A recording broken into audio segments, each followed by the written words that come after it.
مساء الخير على حضراتكم في حلقة جديدة من حلقات برنامجنا.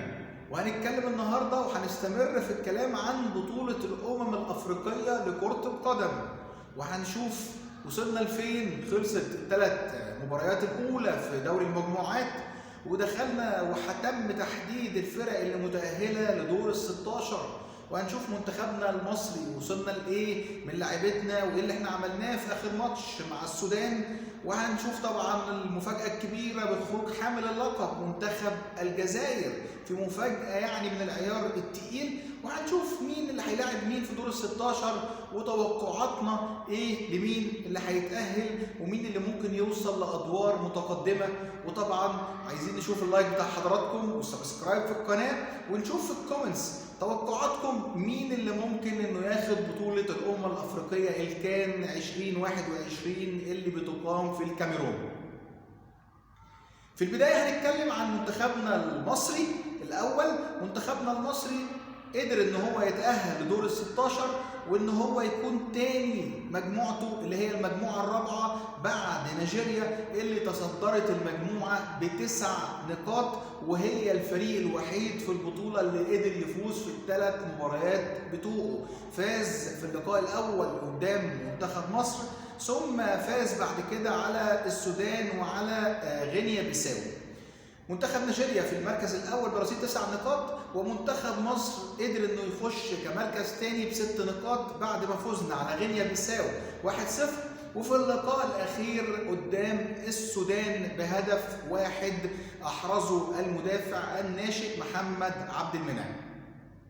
في البدايه بالنسبه لاداء منتخبنا القومي في الاول زي ما قلنا بعد ماتش نيجيريا صار لغط كبير جدا من اداء متراجع وانتقاد كبير للعيبه وللمدرب كارلوس كيروش، وقلنا ان مع البطوله ممكن منتخب مصر ان هو يخش في المود ويبدا ترتفع وتبدا ان تشتد مع اشتداد المسابقه، يبدا اللعيبه تخش في روح البطوله وتستمر ويبدا يحصل تقدم في المستوى. لعبنا ماتش غينيا بيساو وفوزنا بهدف وحيد لمحمد صلاح، وكان برضو الاداء متوسط وبنفس التشكيلات وبنفس التغييرات للمدرب كارلوس كيروش، اللي انا قلت كتير انه مدرب برتغالي، والمدربين البرتغاليين يعني بيتصفوا بالعناد، بيكون في دماغه تشكيل معين وثابت. هو بيلعب الراجل تقريبا 4-3-3 وعنده قناعات ببعض اللاعبين وما بيتغيروش كتير.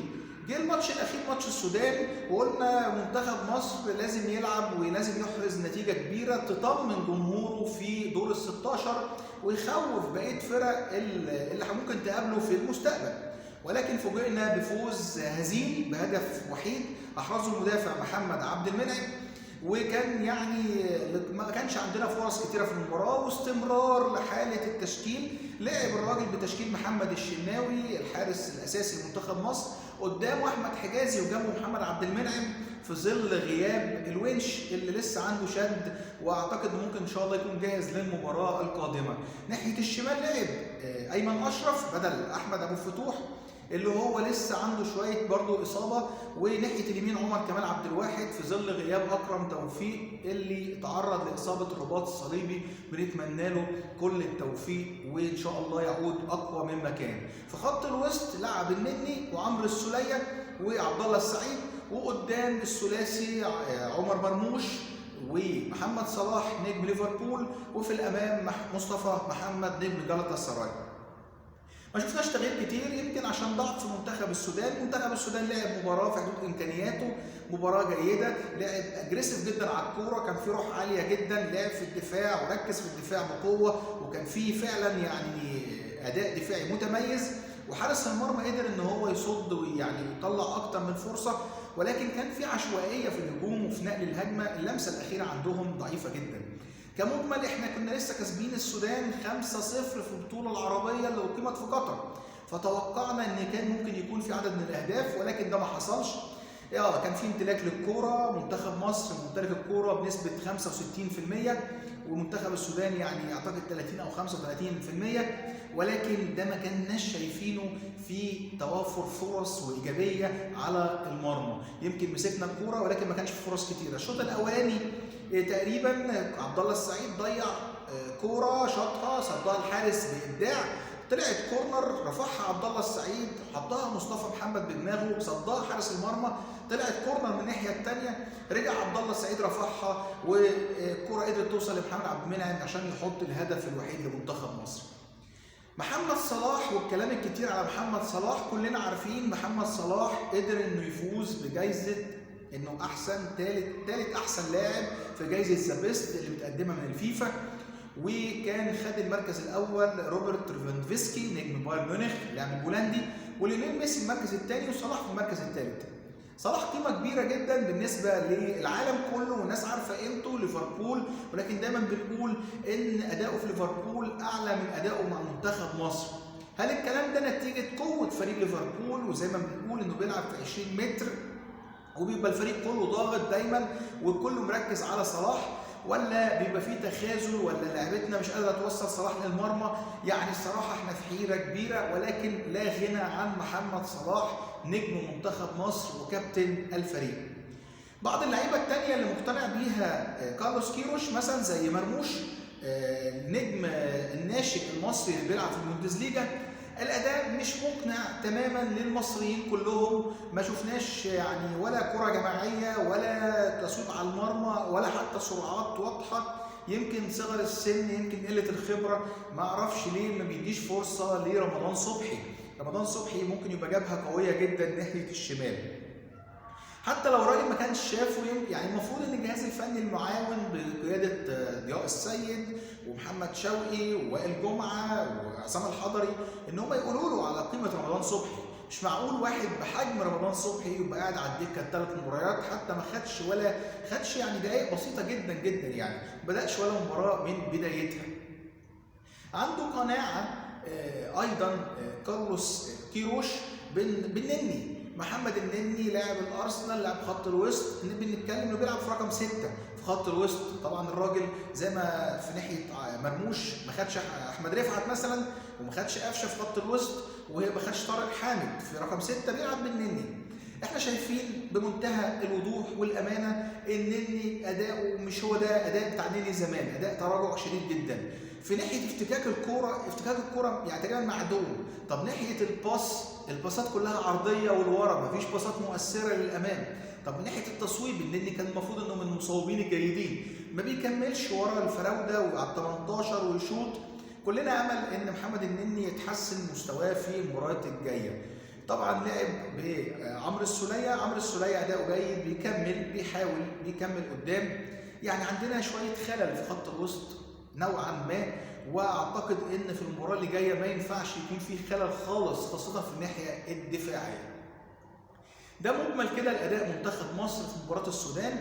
تأهل المنتخب المصري كتاني مجموعته الرابعه عشان يضرب موعد رهيب بكل المقاييس في دور ال 16 مع كوت ديفوار ساحل العاج، الفيله الافريقيه الرهيبه اللي ظهرت بمستوى قوي جدا جدا جدا في المجموعه الخامسه، وقدرت انها في الجوله الثالثه تفوز على منتخب الجزائر محاربي الصحراء بثلاثيه مقابل هدف واحد، واداء في منتهى القوه. وفعلا اثبت منتخب كوت ديفوار انه من المنتخبات زي منتخب نيجيريا اللي اقوى منتخبين حتى الان في البطوله.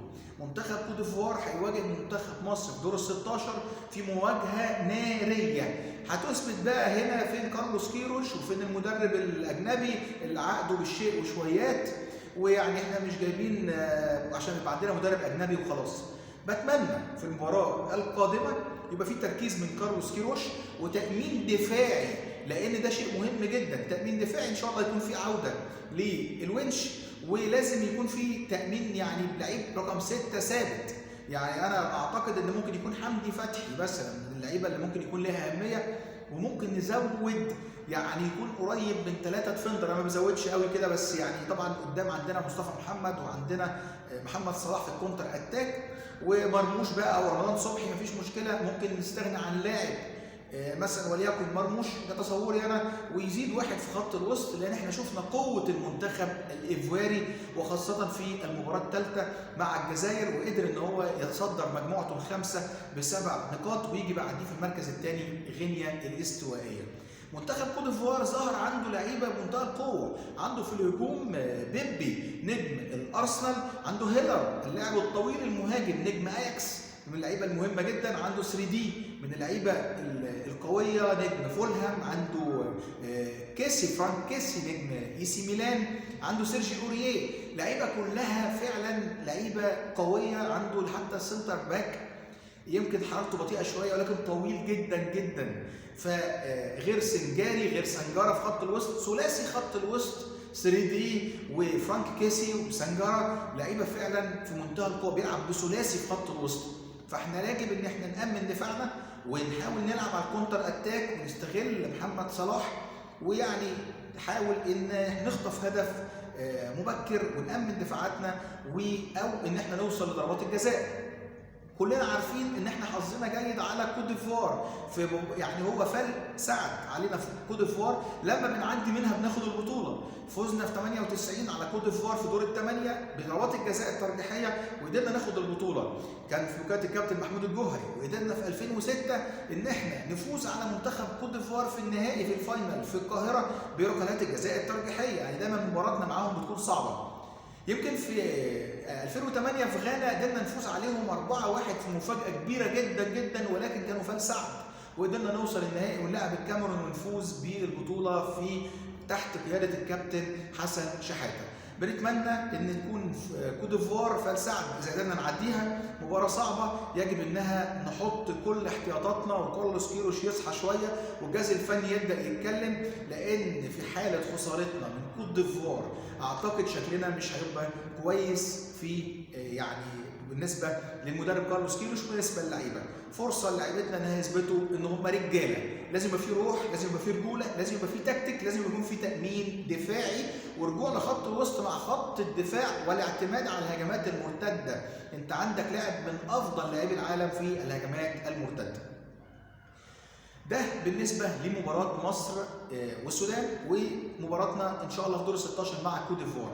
كان في مفاجأة كبيرة جدا هي خروج محاربي الصحراء الجزائر بخسارتها قدام كوت ديفوار، والجزائر ما خدتش غير نقطة واحدة من تعادل واحد مع سيراليون. خسرت من غينيا الاستوائية، كان مفاجأة بهدف، والصراحة يعني مش ده منتخب الجزائر. منتخب الجزائر اعتقد يعني اداؤه المتراجع اللي حصل نتيجه يعني كان في شويه تعالي على الكوره واللعيبه حاسس انها ضامنه البطوله من قبل ما تبدا، فعلا معاهم سكواد قوي جدا. كان في شويه تراخي في تباعد خط الدفاع متباعد عن خط الوسط، كان عندهم سوء حظ جامد جدا صراحه وعدم توفيق في الكثير من الفرص الضائعه في الثلاث مباريات.